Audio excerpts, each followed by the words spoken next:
发现自己重回末世降临前时，我刚想将空间玉佩滴血认主，但同样重生回来的女主顾清婉就已经敲响了我的宿舍门。之下我知道你在里面，既然你要和我哥分手了，那我哥之前送你的玉佩你也应该还给我了吧？我没有急着回答他，而是先把空调调到16度，又翻出一件外套穿好，随后将水果刀隐藏在外套里，调整好表情，这才慢悠悠去开宿舍门。清婉，你怎么来了？进来，我给你削水果吃。女主顾清婉没有急着进来，而是先打量了一下我，这大夏天的我为什么穿了外套？难不成我也是重生回来的？想要暗杀他，想到这里他心里顿时警惕起来。我好似看出他的疑惑，笑着解答道，宿舍空调最近不太制冷，所以我才把温度调低了点，没想到这温度对我来说又冷了点，这才穿了个外套。对了，你觉得冷吗？要不要我也给你拿件外套？说话间我的脸上带着浅浅笑意，表情自然不像是重生回来的人，而且这理由也说得过去。顾清婉稍微放下心来，这才踏入我的宿舍。不用吃什么水果了，不是要和我哥分手吗？你直接把我哥给的玉拿给我吧。我故作迟疑道，难道玉给你可以？但是清婉，我和你哥谈了这么久的恋爱，就这么分手了，对我一个女孩子来说实在不公平。你们家也不缺钱，要不就赔我点钱吧。顾清婉闻言心里一喜，上辈子末世降临，她双腿残废后，我就弃她哥而去。像我这种没良心的女人，她绝对不会让我像上辈子那样龟缩在他们兄妹的羽翼下吃香喝辣的。她掏出一张黑卡，不屑地对我道，这张黑卡里面有1个亿，没有密码，你跟我哥打电话提分手，然后把玉佩还给我，从此以后我们各不相见。顾清婉之所以这么大度，是因为1个小时后黑光降临，全球网络瘫痪，卡里的钱瞬间变成废纸，我就算拿了钱也没命花。看着顾清婉眼底的嘲讽，我只觉得好笑。顾清婉该不会觉得上辈子是他们兄妹在庇护我吧？前世末世降临的初期，我和顾清婉都是没有觉醒异能的普通人，在进入安全区后，是我顶着怀孕的肚子天天干活，挣工分给顾清婉花。顾清婉还是和以前一样，是个十指不沾阳春水的大小姐。后来异兽突破安全区，我和顾清婉同时陷入危机，男友顾风毫不犹豫地选择了顾清婉，这才被异兽咬掉双腿。而我虽然命大被人所救，但肚子里的孩子却没能保住。自那以后，我心灰意冷，这才离开他们兄妹。还有这空间玉佩也并不属于男友顾风，顾风只是带我去了赌石市场，我一眼相中了这玉佩的原石。之后顾清婉看拍出来的玉成色好，便闹着想要。最后我将玉一分为2，做成了2个饰品，小一点的送给了顾清婉。在末世降临后，我手里的玉佩内含空间，顾清婉手里的玉也有空间，只是没我的大。不知道这一世把2块玉合在一起，玉会不会进化？想到这里，我回过神，将黑卡小心翼翼收好，在顾清婉的注视下，给男友顾风打电话。在说完来龙去脉后，顾风气笑了，因为1个亿就跟我闹分手，你想要，难道我不可以给你吗？我无语至极，要给我，你早就给我了，何必拖到现在？你家人都希望我们在一起，我受不了你们家的压力，我拿了补偿，我们到此为止。你妹妹很大方，1个亿我很满意，够我生活一辈子了。说完我就挂了电话。见我表情不好，顾清婉的唇角微微翘起，你最好守信用，拿了我的钱就不要出现在我哥哥面前，否则我不会放过你的。好了，把玉给我吧。距离末世到来只剩下1个小时，他必须快点拿到完整的空间。他的空间能种植，却不能保鲜，而且只有10平米，很小。我的空间可是有整整5万立方能保鲜。拿到空间后，他还要急着去收货。我冷笑，不好意思，刚刚和你哥打电话给我打伤心了，现在这玉也要用钱换。顾清婉咬牙，但他拿我没办法，他已经浪费很多时间了，不能再这样浪费下去。想到这里，顾清婉从包里掏卡，我趁他掏卡的空隙掏出水果刀，眼疾手快，一刀割开他的喉咙。顾清婉瞪大眼睛，不可置信，他的手摸到手机开关键，想拨打紧急电话，我直接一脚踹在他手上，手机当即从他手中甩了出去。顾清婉也在这时断了气。之后我将顾清婉整个头颅割了下来，用保鲜袋装好。费这么大力，并不是因为我有什么特殊癖好，而是因为前世顾清婉身上有许多奇奇怪怪的能力，其中就包括时光回溯和精神寄生。时光回溯顾名思义可以扭转时光，而精神寄生可以让他在死后还能占据别人的身体。我不知道这辈子他有没有把这2个能力带回来，为了以防万一，我才费力的去割他的脑袋。随后我翻开他的包，果然找到了另一块玉。我又从柜子里翻出一个首饰盒，将自己的半块翻了出来。我洗了洗刀后，用刀划开指腹，滴血认主，血液被玉佩吸收，2块玉佩同时亮起白光，2团白光合并到一起，没入我眉心。洗手台上只留下一块没有光泽的银色圆形玉佩。我一愣没戴上玉佩，我也能感受到自己体内有一个空间，空间分为2个部分，一部分是我的玉佩，占地1万平高5米的静止空间，能放5万立方的东西。顾清婉那一半竟然是1万平方米的生命空间，上空是蓝天白云，一座长满绿草的小山坡，坡顶有一水潭，泉水不断往外冒，形成2条小溪，一条流向山坡后方的湖泊，一条穿过绿草地流向黑土地。在生命空间边界白雾中，我触碰空间壁垒后，发现我可以控制空间壁垒，还能用意识调节每一块空间壁垒内黑土地光照温度湿度。我心中一喜，难怪前世顾清婉物资丰富，末世后还能活得像末世前一样。我得抓紧时间去拿顾清婉的物资，趁动植物没有变异前，早点育苗生出幼崽，幼苗种子塞进空间。我意识退出空间，这才将目光放在银色圆玉上。我发现我好像能感受到银色圆玉的存在，这时我的面前忽然闪过几行小字：时空域5阶状态认主。我目光闪动，对自己使用了一下精神异能，姓名之下古灵21岁，异能精神探查，1阶能探查到距离1米以内所有东西。基本情况：力量4偏差，速度6及格，体质4偏差契约物，时空域自愿认主，附加异能生命空间5阶可晋级。我看到那个自愿认主时有些意外，难道前世顾清婉的空间必须要通过域本身使用？是因为时空域没有认主？我对着银色圆玉叽里咕噜说了好几句，但没有得到回应，我只能将银色圆玉用盒子装起来，丢进了静止空间的小角落。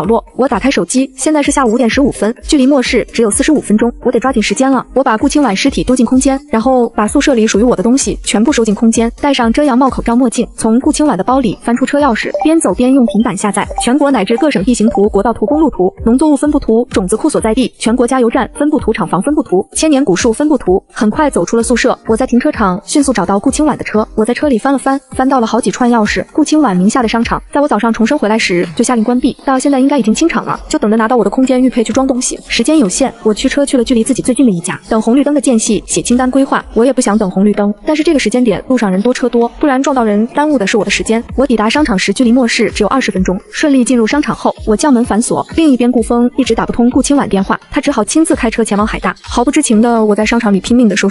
顾清婉名下的商场里什么都有附，一层是大型商超，上面4层则包含了衣食住行各个方面的店子，所以我收的不亦乐乎，粮油调料、冷冻肉类、新鲜肉类、瓜果蔬菜、家具电器、男女老少的衣物。最后我还发现了一家宠物店，有10只猫咪被关在玻璃柜里，商场不来人，等待这些小猫咪的只有死路一条。幸运的猫可能吸收到外面溢散进来的能量，分子觉醒异能打碎玻璃冲出来，不过这个可能很小，但想起前世养宠人的宠兽变异后基本上是中心护主的，我决定试一试，反正我有空间多养几只变异动物，训练起来能当我的战斗伙伴了。我将10只小猫一只一只塞进笼子，收进空间。做完这一切后，我看了一眼手机，刚好18点03分。我摸到玻璃窗旁边，探出脑袋，透过窗户看到外面灯光已经亮起，下起淅淅沥沥的黑雨。我立刻去了顶楼，我要在这里接受黑雨的洗礼，我要看看自己能不能提前觉醒，按系异能。等到了楼上，我将装有10只小猫的笼子拿出来，将小猫放在雨中。淋雨后，我又拿出一大堆桶，将桶摆放在楼顶。黑雨会连续下7天7夜，在这过程中，生物吸收能量分子，成功融合能量分子的人觉醒异能，失败者会被黑雨中毒素侵蚀，沦为丧尸。最后一种不成功也不失败，则是普通人。我想着现在能多收集一些就多收集一些，万一以后有用了，这些雨能让人觉醒异能，也能让人变成丧尸，说不定以后有办法去除里面的毒素，研究出觉醒异能的药剂。正在忙活的我没注意到对面高楼上一双如点漆的眸子正好奇地看着我。摆放桶子装黑雨，男人好奇地打开窗户，将手伸出去接了一捧黑雨，放在鼻尖嗅了嗅，这里莫非有什么特别的地方？风将雨水吹进屋内，打湿了男人的头发。男人突然感觉脑袋有些发晕。另一边在楼顶摆满桶后，我全身都湿透，风一吹凉飕飕的，却仍旧没有觉醒的征兆。笼子里的几只小猫也早已经被黑雨淋得透心凉。我将笼子全部提回楼道，在每一只小猫旁边放一碗用猫猫粮，一碗空间泉水。随后我将楼顶积攒的黑雨收集起来，塞进空间，又掏出一个大浴桶，将黑雨倒满整个浴桶，将整个身体除了头全部泡在黑雨之中。如果这样我明天还没有觉醒，大概只能依靠后天契机。我迷迷糊糊想着，脑子里规划起下一步该怎么做。想着想着，我感觉眼皮在打架，脑袋一沉晕了过去。顾风刚到海大门口，天空突然被一片黑暗笼罩，还没等他反应过来，淅淅沥沥的雨声响起。他下了车，四周亮起灯光，雨水落在他身上，他才发现雨水竟然是黑色的。顾风眉心一拧，撑着伞往我宿舍楼走去。刚到宿舍楼下，楼里传来嘶吼声、呼喊声、救命声。顾风预感不妙，拿出手机，手机却没有任何信号。突然他看到楼道里冲出一个女生，面露惊恐，跌跌撞撞往外跑，她嘴里大喊着有丧尸快跑。下一秒，一只满口尖牙、皮肤灰白、形状非常的人形怪物晃晃悠悠从楼道走出，嗅到人味嘶吼声震人耳膜。顾风没有看过末日小说，却和我一起看过末日电影。他看着淅淅沥沥下着的黑雨，又看着朝他冲来的丧尸，瞬间明白末世来了。顾风顾不上女生止步，避开丧尸，往我宿舍冲去。刚冲到楼道口，一个娇小的女生冲下楼，看到他时眼睛一亮，拉着他就往外跑。哥，来不及跟你解释那么多了，我是清婉，快跑，末世来了，我们现在最重要的是去囤积物资。顾清婉的声音焦急，她愤怒地想，那个歹毒的女人一定跟她一样重生了，还好她重生回来后，精神寄生异能跟着回来了。末世降临后，2楼宿舍恰好有个女生刚觉醒异能就被丧尸吓死，她才能占用这个女生的躯体重新复活，占用别人的身体复活无法得到身体主人的记忆，好在能得到身体的异能。顾风看着眼前陌生面容，一把甩掉女生的手，冷漠道，你是谁？顾清婉着急道，哥，我真是清婉，你还记得我5岁时你带我去爬山，把我摔进沟里吗？我还知道你腰间有1颗痣，我脚底有1颗痣。身后传来丧尸的嘶吼声。顾清婉急道，哥，等到了车上我再跟你解释。眼前这人说的确实只有他和妹妹知道。顾风仍旧觉得不可思议，心中怀疑他问之下呢，一提到我顾清婉火气上头，哥，你别提他了，他杀了我，要不是我觉醒了精神寄生异能复活在这具身体里，你再也看不到我了。顾风不可置信，我一个遇到车祸被吓得动不了的女生，我居然会杀人。两人上了车，顾清婉跟顾风坦白自己重生的事，可之夏肯定也重生了，他杀我夺走了我的玉，就是你送给我和之夏一人一块的银色玉佩。我的玉佩是一个10平方的生命空间，能种植之夏的是一个静止空间，足足5万立方。顾清婉一想到失去了空间，心痛不已。哥，我们一定要快点找到之夏，将空间抢回来。顾风没想到，当初我随手在摊位上开出的石头，竟然是空间。他略微思索了一下，海城很大，现在网络瘫痪，想找到之夏很难，而且按照你说的，之夏也是死了才重生的，那他前世在末世混了多久？觉醒了什么异能？顾清婉被问住。末世第1年年末，你被变异兽咬断双腿，之夏弃你而去，跟着一个男人去了京城。之后我再没见过之夏，不知道他活了多久，也不知道他觉醒什么异能。听到他抛弃自己，顾风眼中闪过几分寒意，他居然抛弃我，杀我妹妹，还抢走妹妹的玉佩。之夏知不知道你觉醒精神寄生异能？顾清婉摇摇头，不知道。他抛弃我们的时候，我还没有觉醒异能。顾清婉又道，对了哥，你多淋些黑雨，一定会觉醒强大的雷系异能。我现在是空间异能，不过现在的空间很小，只有10个立方，顶多只能装些生存物资。黑雨过后会下大暴雨，海城迟早被淹，我们要尽快离开海城。我在城郊仓库囤了很多物资，还有汽油，但是不拿到空间，我们根本带不走多少东西。顾风表情凝重地点点头。很快一晚上过去，浸泡在黑水中的我感觉自己全身滚烫，烧得我整个人昏昏沉沉。等身上的温度慢慢降下，意识渐渐回归，强烈的饥饿感和虚弱感瞬间涌上心头。我缓缓睁开眼，空间一片明亮，阳光落在我眼睫上，投射出一片剪影。看着浴桶里变清的水，我心中一惊，刚想从浴桶站起，腿一软又栽了回去。好饿！我从浴桶之中爬出，意识沉入静止空间，找了3颗士力架翅，吃了后我才感觉自己有些力气，全身湿哒哒黏糊糊，还散发着一股子臭味的我跳到溪水之中洗了个澡。山脚下的小溪大概有2米宽，越往上越窄，山顶的灵潭约有5平米，咕噜噜冒着泉水，溢出的泉水往山坡两边分流形成小溪，潭里带着一丝丝能量，水质好又甘甜，以后干旱我也不会缺水喝。溪里的水可以当生活用水，有时间在草坪上造一间木屋，还有厕所。一边想着，我一边动用精神异能探查小潭一品灵泉蕴含微弱能量，可净化微弱毒素，常年饮用延年益寿，可晋级。看到可晋级，我一愣，能晋级？这小潭竟然真是灵泉，只不过作用没有那么逆天，能晋级是好事，问题是灵泉怎么晋级？生命空间是5阶，灵泉才1阶，灵泉显然和生命空间不是一起晋级的，这个问题暂且被我搁置。现在最重要的是我有没有觉醒异能。我洗完澡，穿上干净清爽的衣服，擦干头发，立刻用异能探查了一下自己。古龄21岁，异能一精神探查，使身体完全阴影化，进入一种半物质状态，在此期间可免疫大多数物理攻击，穿过栏杆、钥匙孔等狭小缝隙契约物。时空域附加异能，生命空间5阶。我看到化身为影时震惊不已，前是我的暗系异能刚觉醒时，只能让我遁入阴影之中，达到隐匿的效果，根本没有这么逆天。成为阴影还能免疫大部分物理攻击，使用10分钟异能就会耗尽，现在才刚觉醒，我就能化身为影1小时，这简直是收取物资刺杀敌人的最好能力。我喜滋滋，我催动体内异能，发现自己整个身体变成了半虚化的黑影，异能用了才1分钟，我感觉自己饿得慌，往嘴里塞着视力架出了空间。刚出空间，长着尖牙的小猫冲我而来，我催动异能化身黑影，小猫的爪子从我身体穿过，我没有任何感觉，然后我就发现自己这异能的弊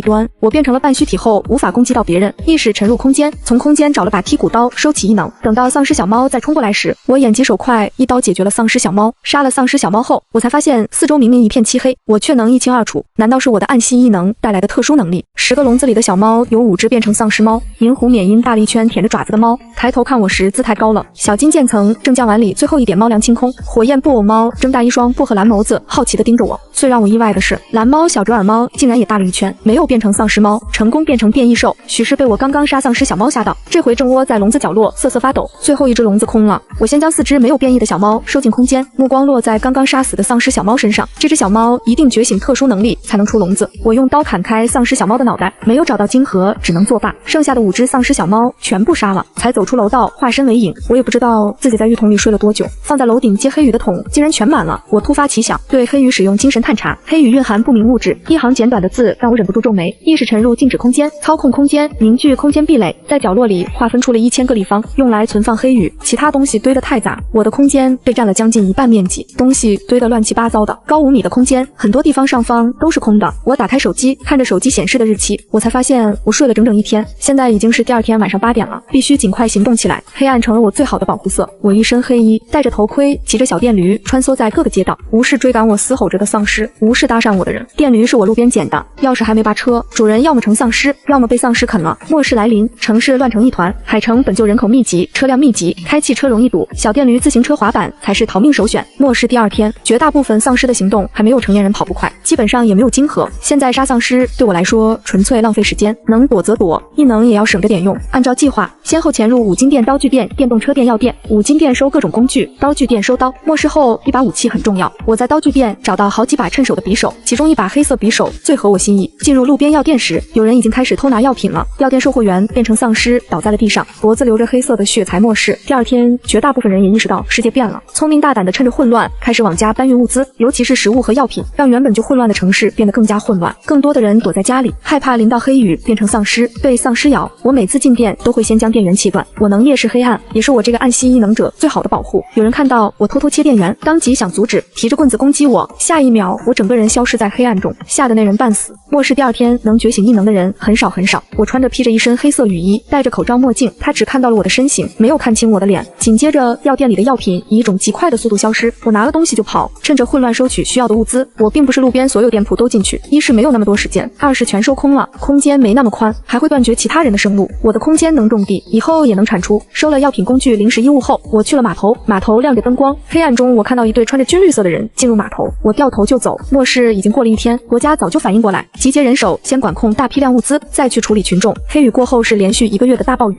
大暴雨让黑雨中的能量几乎浸透了每一寸土地。前世是政府组织海城所有人撤离海城，身体素质越好，觉醒成为异能者的概率越大。如果说末世刚开始，全球觉醒成为异能者的占1%，那军队和运动员就占了近1半。我从未小看过国家的力量。末世后以最快的速度在各个地区建立基地，收集物资，派军队救援群众。其他国家我不知道，但是夏国在末世后也没有完全分崩离析，人们生存的因为丧尸、变异植物和变异动物锐减，生存越来越难，阶级分化也越来越严重。末世是危难，也是全世界重新洗牌。顶层在危难中仍旧过得很好，中层的温饱偶尔还能吃顿好的，底层却难以温饱。末世3年，我在这3个层次都待过，可谓是起落再到死亡。基地内有一定制度，每个基地制度有所差异，好的基地制度更加健全，阴暗面仍旧会存在。基地各个角落有些被人知，有些无人知，如同末世前一样，基地外生死各凭本事。我想要好好活着，一直过上和末世前一样的生活水准，就要不断变强。去码头是想收一些集装箱的好货，现在看来是收不成了。我按照路线直奔汽车城，这回大家都急着回家囤物资。夏国人一到危难之际，哄抢囤物资最积极，汽车城反而人最少，四处游荡的丧尸比人还多。我避开丧尸，收各种越野车、越野房车、越野摩托、越野自行车、玻璃水，还有一些维修车子的工具。又在附近收了些农用机械、钢板、玻璃板、铁丝、钢卷、螺丝、太阳能发电板、发电机、蓄电池等和各种修房屋的工具。钢板、钢卷那些不仅可以自己用，和基地交换物资，还能用来砸人、砸丧尸。10几吨钢卷和几吨重的钢板砸下去，丧尸还不成了肉泥，就是用的时候必须得控制好，万一砸到自己那就完了。这些东西我没有塞进静止空间，先放在了生命空间的草坪上。收好这些，我又赶往种子公司、药材公司、制药公司。种子公司大门紧闭，我用异能潜进去，凡是市面上能买到的种子，种子公司都有。我将药材、种子和药材在空间分出一片区域存放，还找到一些关于种植和药理的书，也全部塞空间。树苗基地在郊区，我没有急着去赶去距离自己最近的农贸市场。农贸市场有活的牲畜，有些已经开始变异乱成一团。我化身黑影，背地里捡漏被变异大鸡护着的肉鸡，小崽崽偷走没变异的大鹅塞空间，走地鸡、芦花鸡、鸭子、兔子带着笼子全部塞空间，各种鱼龙虾活的分类，塞湖里死的塞空间，开始变异的不要。离开前我又收了一波米面调料、肉禽蛋奶、蔬菜水果、酸菜和榨菜，以及盘子肉和干货等。炒板栗的机器也带走。路过鲜花绿植区，顺手也将里面的鲜花绿植收了，还有一些杂七杂八的花种正在清理。农贸市场的工作人员看到很多东西从眼前凭空消失，惊恐不已，而我早已离开了农贸市场。从市场出来后，我整个人晕乎乎的，腿也有些发软，全身湿透，太饿，异能即将耗尽，来不及换衣服。我一边往嘴里塞吃的灌空间泉水，一边骑着小电驴赶往顾清晚囤物资的仓库。黑雨淅淅沥沥的下，凌晨4点我抵达仓库附近，异能还没有恢复。我掏出钥匙开锁，却发现大门竟然打不开，门似乎被人从里面反锁了。我瞬间警惕起来，难道仓库已经被人占领了？我赶紧隐藏到暗处，从空间弄出一瓶空间泉水，这东西第一次喝时能增长我一丝丝异能，不知道有没有恢复异能的功效。我灌了一大瓶泉水，甘甜爽口，消耗殆尽的异能缓缓恢复着，速度仍旧很慢，但比自然恢复要快上几倍。如果原本我异能耗尽，恢复需要3天时间，喝了泉水后只需要1天。异能恢复一些后，我没有急着进去，化身黑影融入黑暗中，然后进了空间。我在空间里能看到外面的情况，不过仅限于我肉眼能看到的范围。我才进空间没多久，一辆越野车后面跟着几辆货车停靠在仓库外，越野车车门打开，一道修长的身影下了车，看清来人的脸，我眼睛一眯，顾风能到这里，看来顾清晚真的换了具身体活着，还找到了顾风，将将消息告诉了他，我握紧匕首，今天顾风必须死，顾清婉如果在，必须也得再死一次。众生前的我会在乎顾风，会在乎他人的排挤、嘲讽不屑，在乎顾风爱不爱我，以及他的救命之恩。重生后的我内心如铜墙铁壁，势不可挡。我只知道顾风活着会成为我强大的对手，会是一个比顾清婉还大的隐患。我深吸一口气，脱掉湿衣服，用干毛巾擦干身体和头发，换上干净清爽的衣服，又从空间里找出肉干，就着空间泉水吃，补充体力，恢复异能。下一个目标，杀死顾风。顾风冷厉的目光扫过我刚刚进空间的位置，在我眼里，顾风的目光正好和我对上。看着顾风微微皱起的眉头，我握紧了手中的匕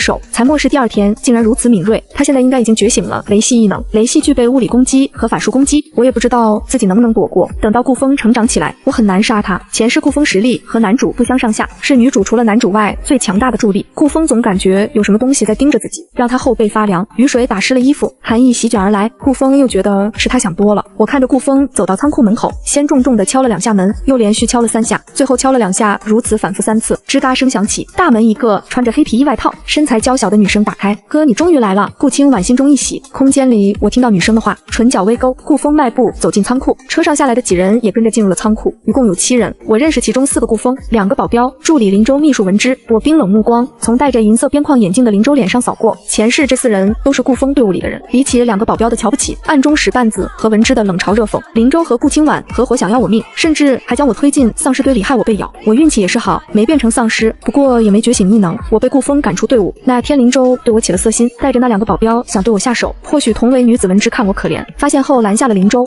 ，3人帮了我一把。今天的猎杀名单又多了几人，我趁着异能恢复了一点点，化身为影，躲在最后1人的影子下，也跟着进了仓库。一进仓库，我在货架的阴影下缩回空间，一眼扫过去，货架上摆满了一箱箱物品，还有一袋袋大米，一桶桶油。看到角落里堆着装汽油、柴油的铁桶时，我眼睛一亮，我就知道顾清婉囤的汽油不仅有汽油，还有一大堆煤，一箱箱木炭发了。我坐在空间草坪上吃着盒饭偷笑，看到关在笼子里的4只小猫，我端着盒饭走到小猫旁边。小冕因体型比其他3只小猫大了整整2圈，使用精神探查银狐免疫猫骨灵，2个月力量1速度9体质，6异能控风1阶折耳猫骨灵2个月力量1速度4体质1异能洞悉1阶感知半径100米内危险。看到感知100米内危险，我眼睛一亮，打开笼子抱着小折耳亲了一口，真是妈妈的好猫猫。喵呜！小折耳被我突然的举动吓到，爪子捂住脸瑟瑟发抖，真是只胆小的猫咪。我从空间找了大猫窝，将4只小猫放在一起，安置在猫窝中，似乎嗅到同类的气息。小折耳身子不再颤抖，迈着小脚丫挨着迷迷糊糊的金渐层，靠在布偶身上。我继续发动精神探查异能，金渐层骨灵2个月力量2速度5体质7异能无火焰布偶猫骨灵2个月力量1速度6体质10异能治愈1阶。看到治愈2字，我内心激动。4只猫猫有3只成了变异兽，成功觉醒异能，如果全部培养出来，该是多大的助力！珍贵的治愈系，能感知危险的洞察异能，还有强大的风系。如果变异动物也能和我的空间域一样做契约就好了。我几口扒完饭，盯着4只小猫，拿出匕首轻轻划开自己指腹，然后将血依次滴落在4只小猫头顶。1分钟过去无事发生，我叹了口气，伸手摸摸小猫脑袋，用纸巾擦干净小猫头顶的血。小布偶鼻尖微动，伸出舌头舔了舔我滴落在小折耳头上的血。我突然有种很奇怪的感觉，我低头对上小布偶漂亮的蓝色眸子，小布偶感受到我的视线，歪着脑袋看着我，喵呜好可爱。视线歪着脑袋看着我，喵呜好可爱。我忍不住伸手摸小布偶，小布偶偏过头，伸出舌头舔了舔我的指腹，刚刚用匕首画出的小伤口瞬间愈合。喵呜！小猫奶声奶气叫着，治愈人心。对上小布偶漂亮的薄荷蓝眸子，我脑子里那股奇怪的感觉越来越深。小布偶肚子里传来咕噜声，我甩甩头，倒了4碗猫粮放在草坪上，又倒了1碗空间泉水。金渐层嗅到食物的香气，迈着小短腿从猫窝中爬出，哒哒哒趴在食碗边吃起猫粮。小布偶抬头看了我一眼，叫唤一声，紧随其后。缅因爬出猫窝，不紧不慢走到食碗旁吃之前，抬头琥珀色的眸子眯了我一眼，姿态高傲。哇！猫窝里只剩下小折耳不安地叫唤着。我叹了口气，将小折耳抱到食碗旁边，轻柔地抚摸。小折耳嗅了嗅我的手，情绪渐渐稳定下来，也跟着其他3只小猫吃起猫粮。缅因吃得最优雅，布偶吃得最慢。金渐层狼吞虎咽，才一会功夫，1大碗猫粮见底。我震惊，要不是刚刚探查过4只小猫，我铁定以为金渐层才是觉醒异能的那个。金渐层吃完碗里的猫粮，跑到我面前，嗅了嗅我的气味，喵呜叫了一声，又跑到布偶面前，舔了舔他头上还没有擦干净的血迹，不是小猫的血，是我刚刚滴的血。舔完后没有抢我的食物，蹲在我面前巴巴看着我，似乎在控诉我没有喂饱它。4只小猫品相极好，我最担心的是蓝猫小折耳，体质才1折，耳猫基因病多，也不知道变异还会不会发基因病，痛苦死去还得去宠物医院一趟找软骨素。我在自己小本子上记下，如果能找到提升体质的东西更好。小金渐层5短3粗圆润，一双杏仁碧绿眼水汪汪的，看得我心都要化了。伸手摸了摸它的肚子不鼓，我微微皱眉，吃了那么多竟然还没有饱。看着小金渐层眼巴巴的模样，我又给它倒了1碗猫粮，喵呜！小金渐层亲昵的凑蹭了蹭我心中又升起刚刚面对布偶的奇怪感觉。金渐层蹭完后，埋头吭哧吭哧干猫粮，来不及多想，我耳朵里响起刚刚喊顾风哥哥女生的声音。哥商场的物资离奇消失，一定是之下干的。现在除了他，谁有这个本事拿走那么多物资，还专门挑我的商场？顾清婉气愤到现在想找他，无疑大海捞针。我们带上物资，先去京城找爸妈和弟弟。顾清婉心中气归气，已知现在拿我没有办法。顾风带人往卡车和越野车中搬运物资，顾清婉也从货架上挑选物资塞空间。他的空间只有10个立方，只能塞一些基础物资。我看着距离自己藏身地越来越近的顾清婉，唇角勾起一抹嗜血的笑容。黑色匕首出现在我手中，我想到顾清婉的异能，歪了歪脑袋，匕首换成剔骨刀，掂了掂剔骨刀。我甩动手臂，活动手腕关节，体内暗异能只剩下一点点，大概只能让我撑1分钟。我尝试了一下身体，其他部位化为影，只留下手臂可行，留下的手臂正好能握剔骨刀。仓库里的灯是亮着的，我出空间后也能在货架阴影下隐藏身形。顾清婉距离我1米时，我手中剔骨刀扬起出了空间，一刀切下顾清婉脑袋，又瞬间将剔骨刀收进空间，全身和阴影融为一体。进入空间后又撤掉异能，整个过程行云流水，只用了短短2秒。顾清婉手接触到货架上货物时，突然警铃大作。然而一切发生的太突然，她来不及躲避，甚至没看到谁出的手，脖子一凉，更来不及呼喊，脑袋从脖子上滚落，砰的掉在地上，惊动了正在清点物资的文之。他顺着声音走过来，看着顾清婉的身体直挺挺栽倒在地，脖子咕噜噜涌出鲜血。恰巧顾清婉的头颅撞在货架上，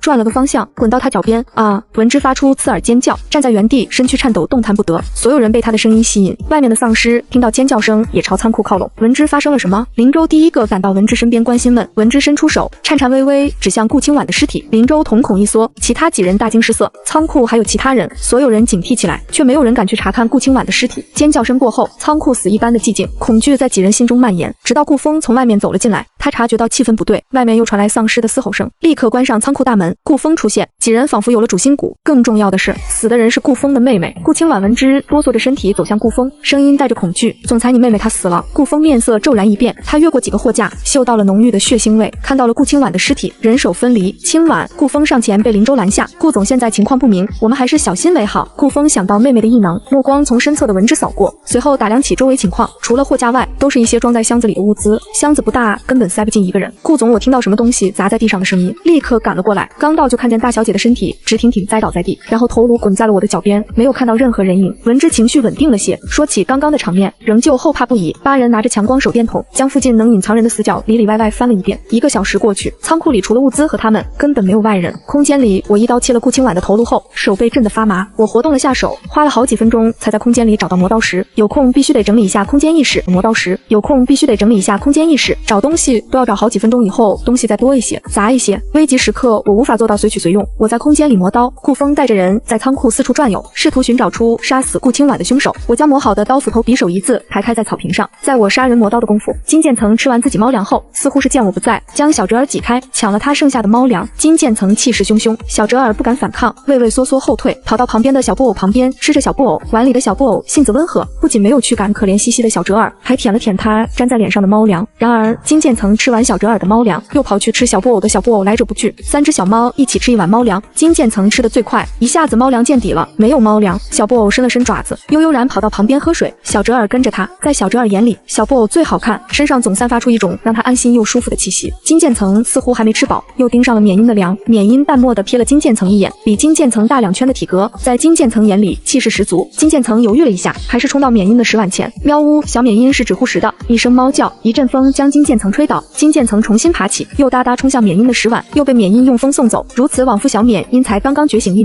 能很快耗尽。金渐层毅力十足，最后2只小猫谁也不服谁扭打起来。刚开始缅因轻柔的打，犹如他用风轻柔的将金渐层吹走，金渐层却使出吃奶的力气，重重的拍向小缅因。小缅因愣了一下，全身毛发炸起，扑向金渐层。我一直警惕空间外的情况，伺机而动，只要顾风出现在我1米内，我就立刻化身为引出空间，将顾风弄死。等了1个小时，顾风一行人寻找凶手无果，也没有在顾清婉死的地方发现任何异常。顾风走近蹲下查看顾清婉尸体，目光落在他没有脑袋的脖子上。从伤口上看，妹妹是被人一刀切掉头颅，可什么样的人才能如此迅速？顾风想到了妹妹，说她是我杀的，我还得到了她的生命空间，身体也能进入，我还开走了她的车，车里有仓库的钥匙，难道我真的隐藏在仓库内？顾风又觉得不可能，妹妹已经死了，换了具身体，总不可能妹妹换的这具身体主人恰好和我有仇。一瞬间，顾风脑子里想了很多，我我化身为引出空间的那一瞬间，林州察觉到异能波动，突然喊了声小心，顾风立刻站起。我被打乱了节奏，眼神一凝，直接将顾风收入空间，意识一动，在顾风进入空间的一瞬间，事先准备好用来砸人的重达10几吨的钢卷猛地从他头上砸了下去，顾风瞬间被砸扁，松软的草地砸出一个坑，刺目的鲜红从钢卷下流出，大活人突然消失，其他人吓傻了，鬼有鬼！身材魁梧的保镖大喊着冲出仓库，其他人预感不妙，转身就跑。林州再次察觉到异能波动，面露惊恐，刚转身跑了没2步，一把匕首从阴影中飞出破空而来，正中林州后脖颈。对我来说，林州这个前世和顾清婉一起算计，欺负我的主谋必须死，又恰好林州距离我的位置最近，现在不杀以后恐怕没机会了。看着2个跑掉的保镖，我眼神暗了暗，现在去追人追不上，而是追不上，但是我记仇以后遇到也不会手下留情，前世我的痛苦不是顾清婉一人造成的，他们是帮凶。至于文职，在我最无助的时候帮了我恩怨一笔勾销，再见就是陌生人。很快仓库外传来车子发动机的声音，聚集在仓库门口的丧尸也追着几人一起离开。我从黑暗中显露身形，意念一动，剔骨刀在手，在林州震惊的目光下砍下他的头颅，用棍子在林州脑子里捣鼓一番。我找出一粒黄豆大小的白色晶核，我唇角勾了勾，真不愧是主角团里拥有探查异能的军师。才末世第2天，脑子里就产生了晶核。我用水将晶核清洗后，没有急着吸收，先揣进兜里。吸收晶核需要时间，我现在还有更重要的事情要做，将林中的尸体用大纤维袋装好。我在静止空间里划分出一个区域，放林州的尸体，带血的异能者尸体，对变异植物和丧尸来说具有很大的吸引力。仇人的尸体，废物利用一下也不错。随后我切断了仓库的电，我能夜视，灯光对我而言并不能给我带来安全感，黑暗才是我最好的保护色。我走到顾清婉的头颅边，如法炮制，也在里面找到了一枚银白色黄豆大小的晶核。我刚刚看到顾清婉收东西，应该是空间系。我使用精神探查姓名，田小小状态，死亡异能空间一阶。看完信息后，我微微皱眉，我应该在杀顾清婉前用精神异能探查一下，顾清婉占用他人身体后会不会显示精神寄生异能？是我失策了，我自我反省，将尸体装进纤维袋中，晶核用水洗干净揣兜里。一番折腾下来，我感觉自己腰酸背痛，累得不行。从昨晚觉醒异能苏醒开始，我一直在精神紧绷的状态下，高强度工作10个小时，要不是觉醒了异能，身体素质提高，我之前的身体怕是撑不到现在就晕了。我的身体太弱，以后不仅要修炼异能，还要每天坚持锻炼。处理好尸体，我开始收取物资。我再一次感谢顾清婉，物资准备的如此齐全，药品、食品、衣物等各种各样都有。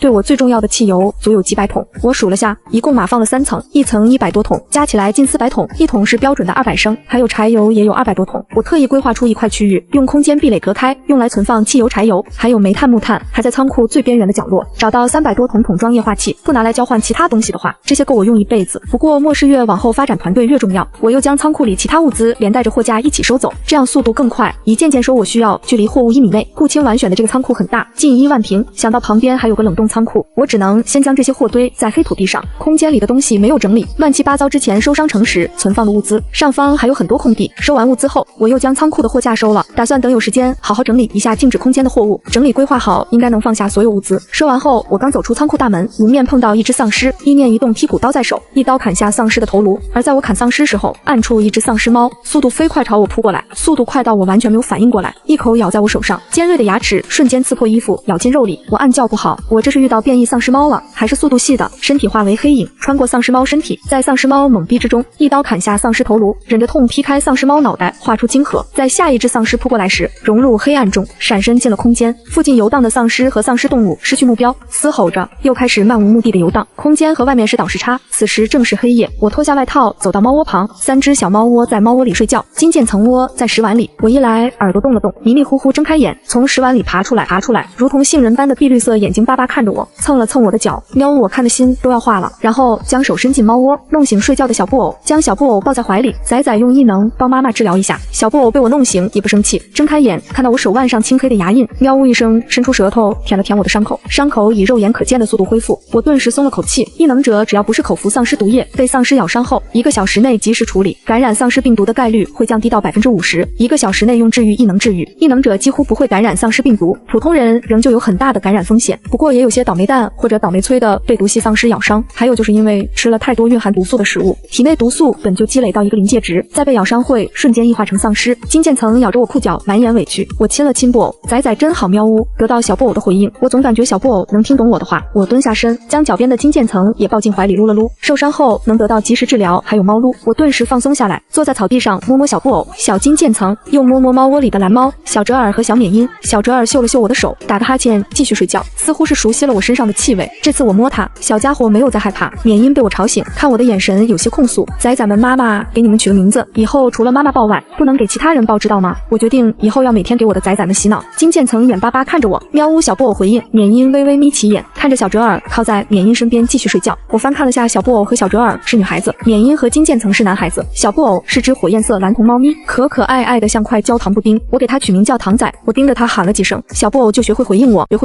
糖仔喵呜。糖仔看着我，皮仔我喊的是金渐层。我发现这只小猫最好动，吃的最多，没有得到回应。我给皮仔倒了一碗猫粮，再喊皮仔喵呜。皮仔喵呜一边吃还一边回应我，可谓情绪价值拉满。我都怕它出门被一袋猫粮拐跑了。玄仔我喊小缅因，小缅因冷冷地看了我一眼，我手指戳缅因玄仔喵呜。得到回应后，我收回手喊小折耳福仔。无论我怎么喊喂猫粮，还是轻轻戳它，小折耳只会睁着一双棕黄色眸子看着我，一副呆呆傻傻的样子，看得我心里慌慌的。崽崽真的能训练成为侦查组的一员吗？给小折耳取名福仔，也是希望我的小折耳是只有福气的猫猫，不要发病，一直健健康康的。我逗弄了几只崽崽，检查了一下崽崽的身体，除了皮子吃得多外，没有其他问题。4只崽崽只有皮仔吃得多，会不会是觉醒异能的征兆？我对皮仔丢了一个精神探查金渐层皮仔骨龄，2个月力量，3速度5体质，7亿能无主人之下状态控诉主人。我看到主人之下时，我心中震惊，难道滴血认主真的成功了？到底什么时候成功的？还想探查小折耳时，脑中却传来刺痛感，探查失败。我猛灌一瓶空间泉水，精神探查异能耗尽了。我算了算，从昨天晚上8点醒来到现在，上午9点过去13个小时，我的探查异能用了10次，恢复速度很缓慢，比我的暗异能慢1倍。如果暗异能耗尽后完全恢复需要3天，喝泉水后1天，那我的精神异能耗尽后完全恢复也需要2天。皮仔和糖仔认了主，玄仔却没有。我开始回忆和猫仔们接触后发生的事。糖仔帮我治疗，舔了我的血，皮仔舔了躺在毛发上我的血。在之后，我对2只崽崽有一种奇怪的感觉，难道那是契约联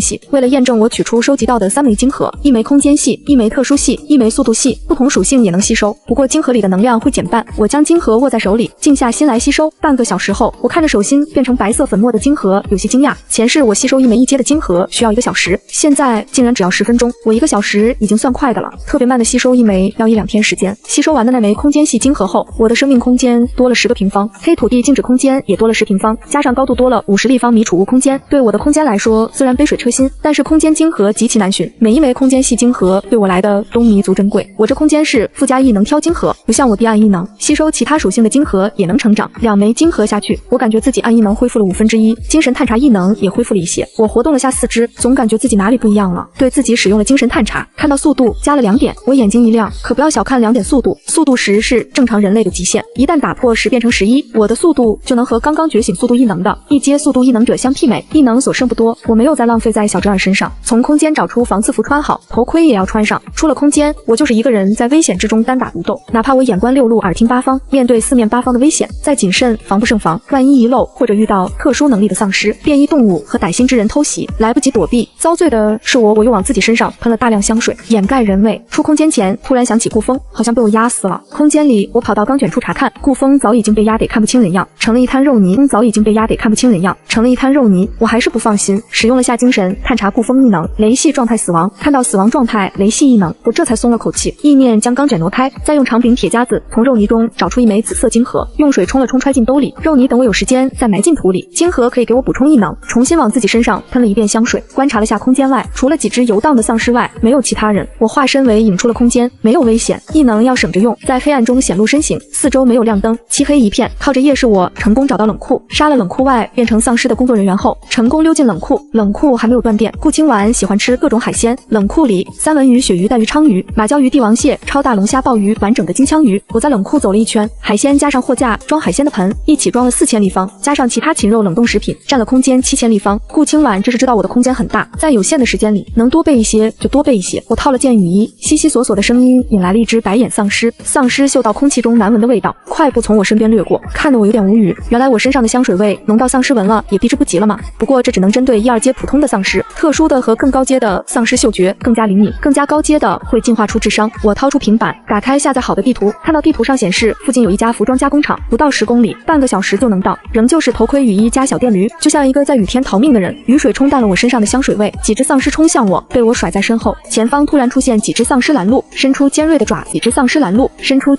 子，嘶吼着朝我而来。身后响起汽车驶来的声音，我赶紧避开泛着金属光泽的黑色越野车，撞飞丧尸，从丧尸身体上碾过。透过车窗，我看清了车里里男子的侧颜，我的目光瞬间冷了下来。安云渡书里的男主也是前世顾清婉来杀我的帮手，这是我第2次见安云渡，第1次是我前世死的时候，我在盯着黑色越野车的同时，越野车上一个面色苍白的女孩正透过车窗看着我，我骑着小电驴跟在黑色越野车身后，雨水打在我身上，在女孩眼里狼狈不堪。哥哥，我们要不要帮一帮那个姐姐？她问。安云渡透过镜子，隔着一层水雾，猛地对上我冰冷犀利的眸子，我察觉到自己不正常，连忙收敛神情。有安云渡的车在前面，也能帮我扫清前方障碍，不用异能在这个时候出来逛的，其实普通人。安云渡眼神明显落寞，哥哥穆俊叔叔也在海城，我们和他一起走好不好？他需要照顾他，亲生母亲没空管你，那是你小叔叔注意言辞。云哥撇嘴，还以为他不知道，穆俊叔叔只是爷爷奶奶的养子，穆俊叔叔的父亲当初为了保护爷爷而死，穆俊叔叔的生母不要他，是爷爷奶奶收养了穆俊叔叔。穆俊叔叔长大后，他的生母生病，又来找穆俊叔叔。云哥不知道为什么，哥哥从小对穆俊叔叔有意见，每次问起哥哥都闭口不言。雨刷器刷掉了玻璃上的水雾，安云渡看着被车撞死的丧尸，指尖轻触车窗，漂亮的杏仁眼一眨不眨的看着黑雨淅淅沥沥落下。末世来了，他没有觉醒异能，病情恶化，也不知道自己还能活多久。少女的眼神愈发暗淡，安云渡眼神瞥到少女苍白的脸，唇瓣紧绷，车子缓缓减速，我瞬间警惕起来。随后我看着黑色越野车掉头朝城区走去，我懵了，透过车窗对上一双清澈的杏仁眼，少女看到我露出一个真诚苍白的笑，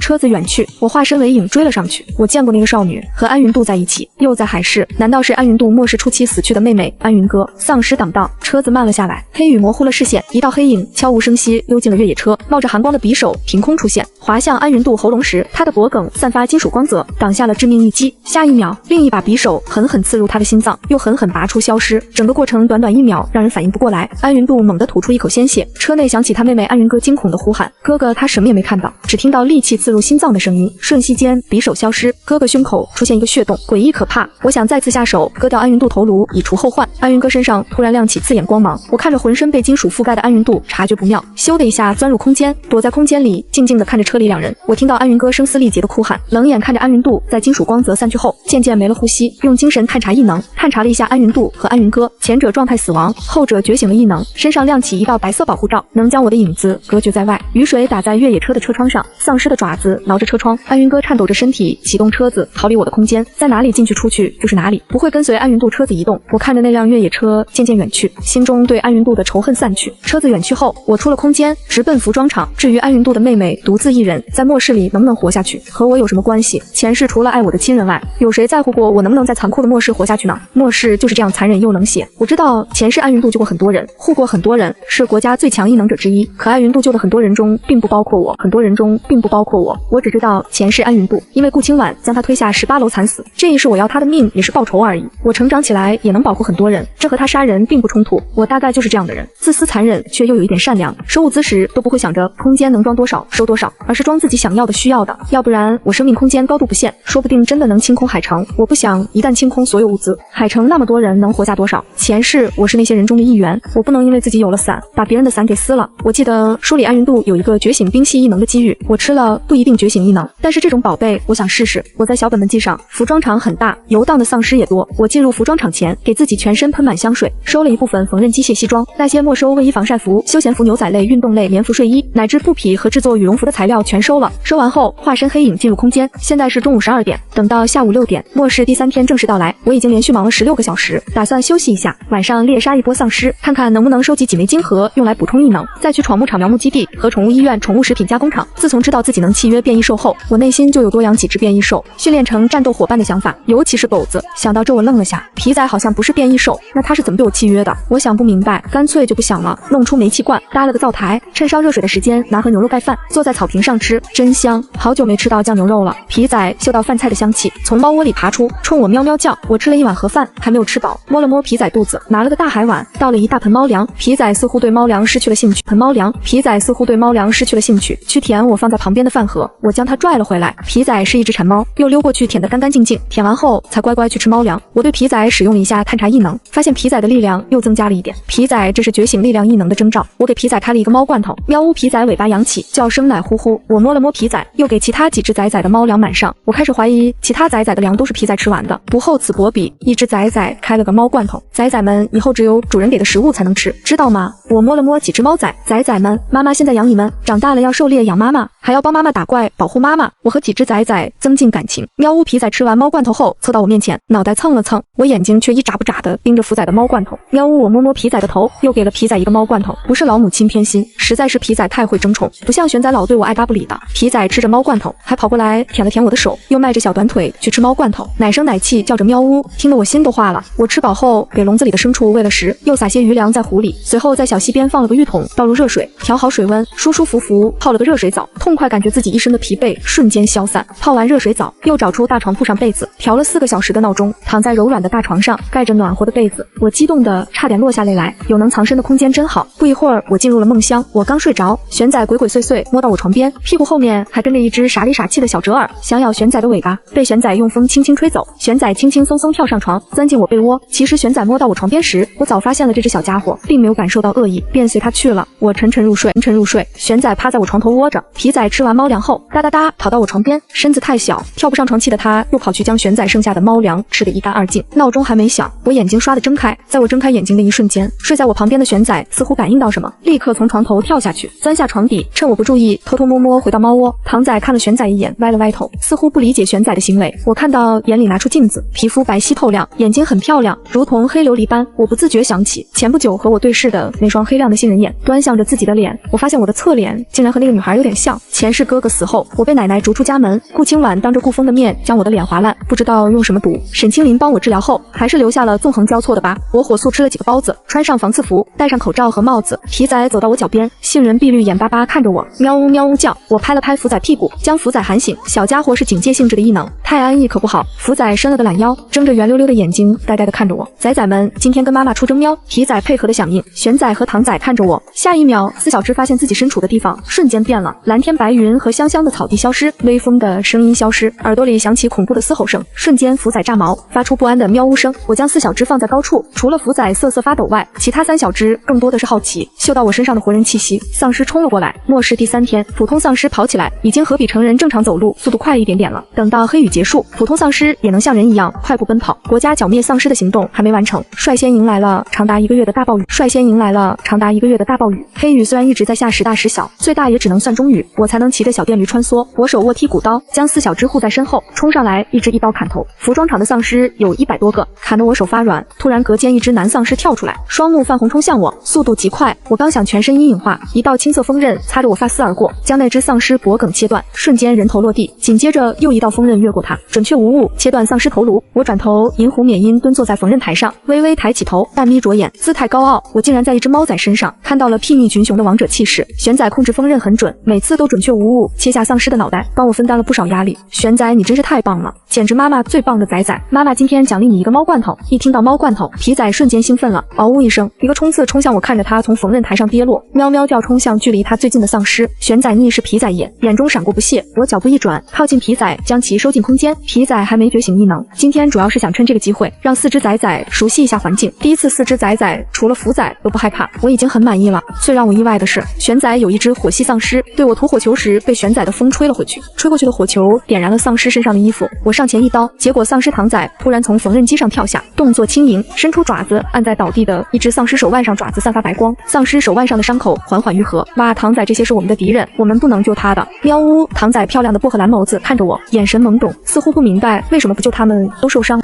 了。唐仔你回到玄仔身边。唐仔虽然不理解，还是能听懂我的话，又乖轻轻一跃，跳上缝纫台。我看在眼里，唐仔这体质不是白家的这么高，皮仔铁定跳不上。空间里的皮仔此时正在到处乱冲，挥舞着猫猫拳。主人和小伙伴的气息突然消失，皮仔愣住，眼神无助地看向四周。喵呜喵呜，急的皮仔眼泪掉出来，100多个丧尸全部倒下。我将皮仔放出来教育了一顿，以后没有主人的命令不准乱行动。喵呜不听话，没有猫粮，更没有猫罐头。喵呜皮仔委屈巴巴低下头。今天念在你不知情，不克扣你的猫粮和猫罐头。玄仔表现得最好，再多奖励一个猫罐头。皮仔看向旁边的玄仔，玄仔下巴微抬，皮仔喵呜一声，猫猫拳拍向玄仔。玄仔看了他一眼，一阵风将皮仔送下缝纫台，好巧不巧的掉在丧尸流出的血液中，身上沾染黑色血液，脏兮兮。玄仔目露嫌弃，我立刻将玄仔捞起来，用泉水冲了冲，又迅速用毛巾擦干。喵呜，皮仔挣扎，我怕他感冒，带着几小只回到空间，拿出蓄电池，插上吹风机，将皮仔吹干。皮仔这货感受到风龇牙咧嘴，对着吹风机哈气，又挣脱不了我的手。玄仔静静地看着他回到猫窝，福仔担忧的心终于落地，爬进猫窝，大大的松了一口气，正准备睡觉，猫窝突然消失，他又来到之前那个地方，浓郁的腥臭味充斥着福仔鼻尖。福仔警铃大作，然后愣了一下，似乎没有感受到危险，靠在唐仔身上打量着四周。我指着地上倒地的丧尸教育唐仔，唐仔以后你的治愈异能绝对不能给这些丧尸，知道吗？喵呜，除了自己家的小伙伴外，没有主人的命令，外人也不能给。外没有主人的命令，外人也不能给，知道吗？喵呜，我听不懂猫语，看着唐仔乖乖巧巧的样子，心想唐仔最听话了，应该不用我担心。你们4个在这里窝着，不准跑，也不准下台，知道吗？喵呜。皮仔回应其他3小只，静静地看着我，我这么做也是为了测试几小只是否能完全听懂我的话，是否服从命令。比起杀丧尸，掏金河对我来说更麻烦。掏金河有2种办法，一种是将丧尸脑袋劈成2半，一种是先将颅颈交接处的血肉骨骼清理掉，用东西伸进脑子挖出金河。第一种更费力气，第二种更费功夫，我选择了用第二种。才1阶的丧尸，普通斧头也能砍开，我不是力量异能，无法做到用棒球棒或者铁棍直接爆头，不然挖金河就方便多了。我一斧头劈1个，一次劈10个，然后翻找金河。砰砰的声音不断在服装厂响起，一辆灰色7座越野车停在了服装厂外，几只小猫看着我，从一堆血肉之中掏出一颗颗漂亮晶体，然后放在一旁的盆子里。几只崽崽看着那些晶体，总感觉那东西比猫粮还要香。皮仔蠢蠢欲动，我一个冷厉的眼神扫过去，皮仔按耐住自己的心，眼睛瞪得圆溜溜的。喵呜！忽然玄仔从缝纫台上优雅跳下一道锋刃，使出竟硬生生的将丧尸头颅切成2半，一时间血液四溅。玄仔急忙跳开，嫌弃的看着地上爆出来的脏兮兮脑花，又瞄了一眼小盆里放的丧尸金河。皮仔不嫌弃，从缝纫台上摘下来，屁颠学我，用爪子在脑浆里捣鼓，掏出一块金河，还想去用嘴巴叼我一把将它拎走。小东西比刚遇到时大了2圈，重了不少。小缅因觉醒异能后，体型大了2倍，现在应该有5、6斤。皮仔应该有玄仔1半重4只崽崽，只有福仔体型最小。我指着地上的血污严厉道：皮仔丧尸身上的血液和脑浆有毒，不小心吃了或者被咬伤，你也会变成丧尸。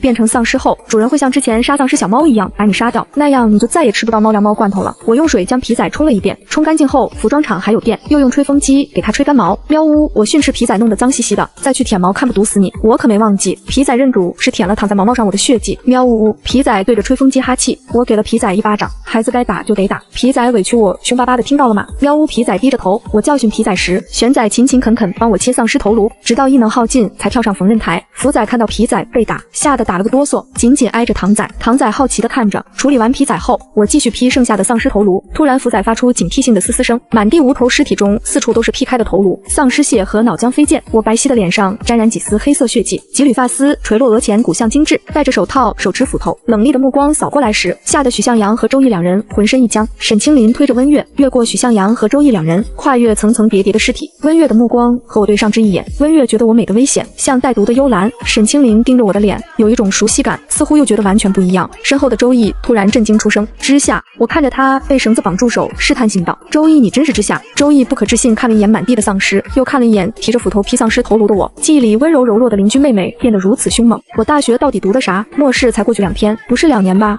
我应了声，淡淡扫了他一眼，被丧尸咬了。周易露出一丝苦笑：是啊，被丧尸咬了挺过去，有可能觉醒异能。周易父母和我养父母是好友，一起合作开农场。周易大我4岁，我们是邻居。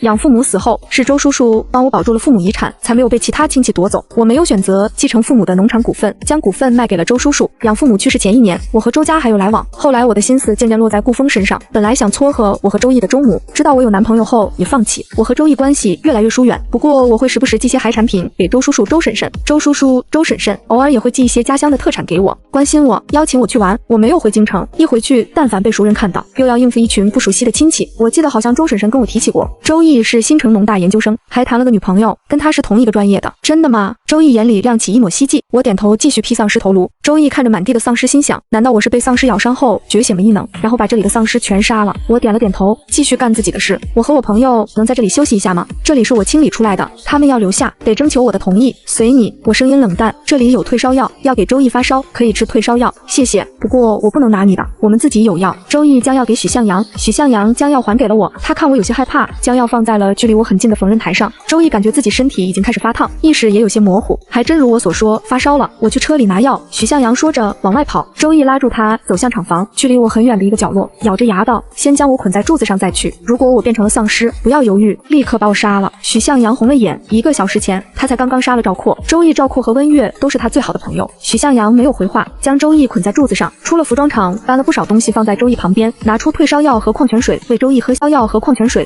下。还好温月前天发烧，沈姐给他买了药。许向阳嘀咕着。沈清林看着我从丧尸脑袋掏出不同颜色的漂亮晶体，将温月推到一边，上前笑着礼貌道：小美人，我帮你批这些丧尸头颅，你能不能告诉我，你挖这些晶体是干嘛用的？我抬头，沈清林和顾清婉是同一种美人明艳，因为是表姐妹的关系，两人长得还有几分像沈清林，身上却有顾清婉没有的亲和力。前世我遇到过很多坏人，很少遇到好人，绝大多数是不好不坏的人。不好不坏的人在恶劣的环境下会越来越坏，却仍旧能保留一丝善的本性，在保全自己的同时，能因为某件事、某个时间又露出一点微弱善意。那微弱的善意不亮不耀眼，却能照亮一个濒死之人的路。在沈清林刚进来时，我已经注意到了，现在的我和沈清林不认识，自身也不是个自来熟的人，顶着一副刚砍完丧尸的脸去找美女搭话，我总感觉怪怪的。没想到沈清林竟然主动问我可以，我顺手从空间里掏出一双手套和一把斧头。沈清林没想到看起来冷冰冰的我会答应，当即愣了下，见我凭空变出东西，便知我觉醒了空间异能。许向阳能放水，温月还觉醒了念力和木系双异能，我觉醒空间异能好像也不奇怪，可惜他没有觉醒异能。沈清林豪爽接过我的斧头和手套，然后他拍了拍脑门，重点是挖晶体，不是劈丧尸脑袋。我疑惑地看了他一眼，沈清林笑着将斧头还给了我，我有手术刀，可以直接将丧尸脑子里的晶体挖出来，随你，我只要晶体。沈清林看了一眼，我从脑中挖晶体的位置掏出手术刀，切开一道小口子，镊子伸进去一夹，一粒比黄豆稍微大一点的晶核被他丢到我的盆里，速度比我快很多。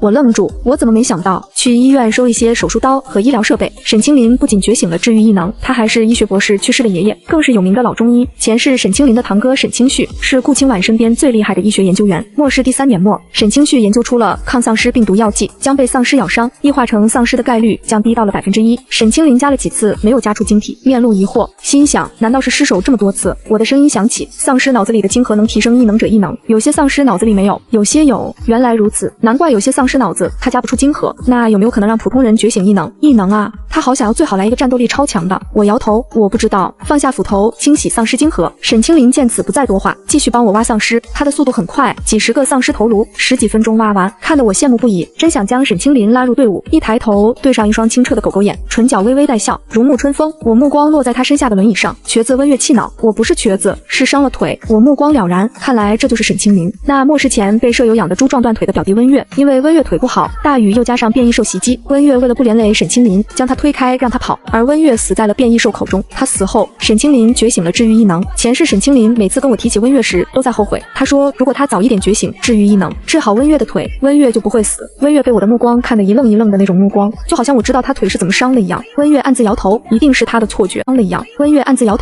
是他的错觉。商场楼顶黑雨，温月突然道：什么？我语气疑惑。温月见此笑了笑，不再说话。我的身形很像商场楼顶用桶子装黑雨的人，他不过试探一下，是不是对他来说也没有任何影响？因为那人装黑雨，他好奇打开窗户，用手接了一盆舔了舔，发烧后才能觉醒异能。我用空间异能装点雨而已，看到又如何？从始至终我都不打算隐瞒空间异能，暴露空间异能才能过好日子。不过只打算暴露空间，储物和保鲜种植绝对不能暴露，只有顾清婉的空间能种植。空间异能也能分很多种，有像我奶奶觉醒的那种空间很大，只能储物的，和我的静止空间差不多。因为像我哥那种储物空间小的可怜，还不能保鲜，攻击力超猛的。想到这我愣了下，空间异能十分稀少，好像在明家并不稀少。我奶、我哥、我堂弟现在又加一个，我都拥有空间异能。奶奶末世刚开始就觉醒了储物空间，所以明家在末世初期刚到来时囤了很多货。明家也有不少人觉醒异能，末世后明家才能渐渐发展壮大，几乎掌控全市的高层。奶奶讨厌我，一是觉得小姑姑的死是因为我恨我，巴不得死的人是我；二是奶奶讨厌我妈妈，小姑姑是女警，末世前查到她在新城的消息去寻，这一去再也没有回家。前世爸爸妈妈刚将我带回明家，奶奶和明心就开始针对我。明心是我丢后奶奶带回家的，本想让我爸妈收养，但是我爸妈不肯，一定要将我找回来。然后明心由我奶奶带大，一直备受奶奶宠爱，爸爸妈妈不想看到我受委屈，从明家搬了出去。在那之后我眼神暗了暗，我必须要在末世第1年年末赶回京城，这1年内我需要变强变强再变强。我目光落在沈清林身上，末世前中期一个人的话，只要够强也能活得很好，等到了后期，除了丧尸外，动植物全部变异进化，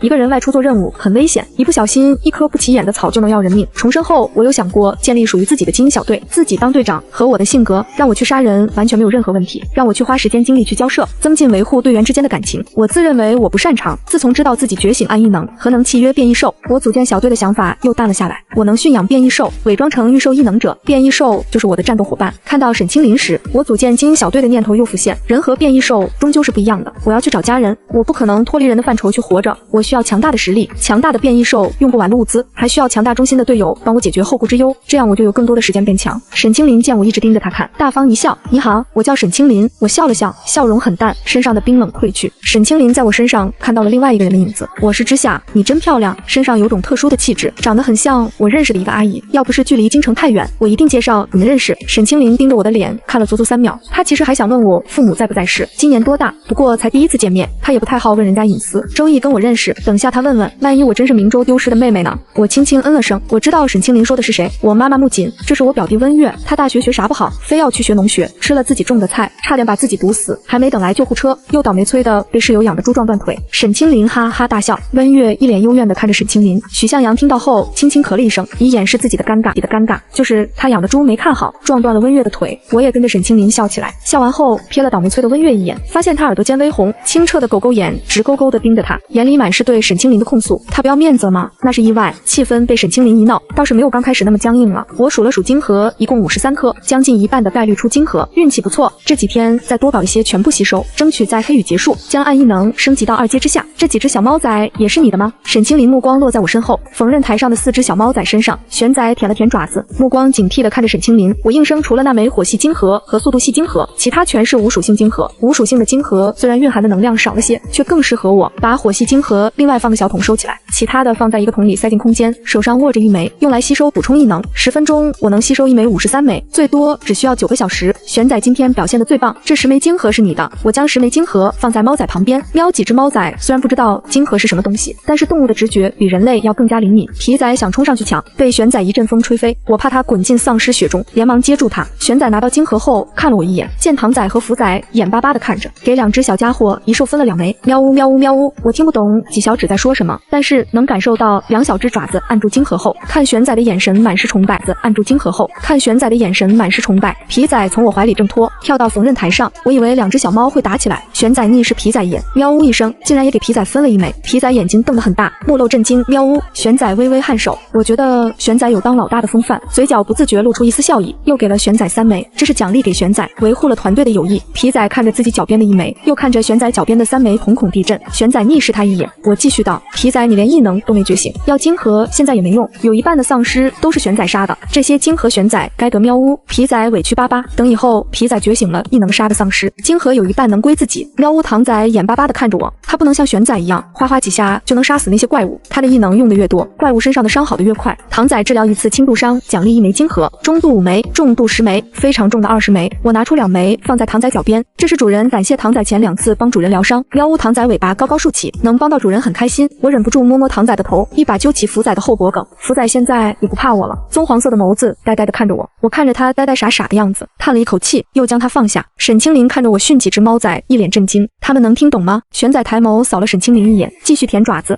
看着福仔呆呆傻傻的样子，抬起爪子拍了拍他的头，喵呜喵呜。我不知道2只小猫交流了什么，福仔竟然点了点头。玄仔爪子按在金核上开始吸收，福仔和唐仔有样学样，皮仔眼珠子滴溜溜转了一圈，也将爪子按在金核上。我说完后将斧头收进空间，见我在收拾东西，沈清林连忙问，你这是要离开？